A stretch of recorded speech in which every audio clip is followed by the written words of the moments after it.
1/11 বন্দোবস্ত বলতে কিন্তু এটাই বোঝায় যে সেনা সমর্থিত এবং বিদেশি শক্তির প্রভাবে দেশে একটা জনগণ বিরোধী গণতন্ত্র বিরোধী একটা সরকার।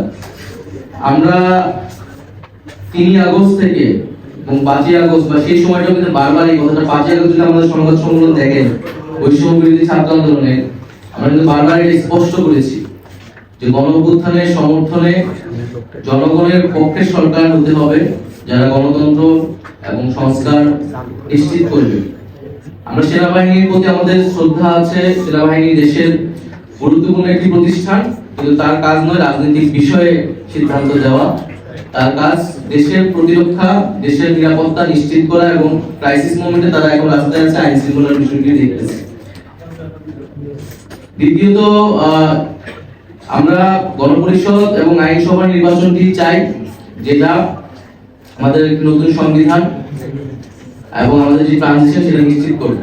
স্থানীয় সরকার নির্বাচন যেহেতু এখন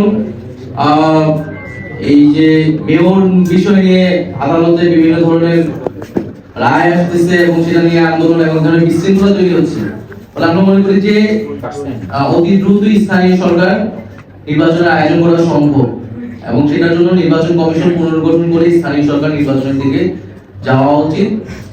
আর ডিসেম্বর থেকে জুন যে টাইম ফ্রেম দেওয়া হয়েছে জাতীয় নির্বাচনের জন্য প্রধান উপদেষ্টার পক্ষ থেকে, আমরা তো সেটা সমর্থন করেছি। আমরা বলছি যে তার আগেই যে জুলাই ঘোষণাপত্র, বিচার সংস্কার এগুলা নিশ্চিত করে আমরা জাতীয় নির্বাচনের দিকে যেতে পারি।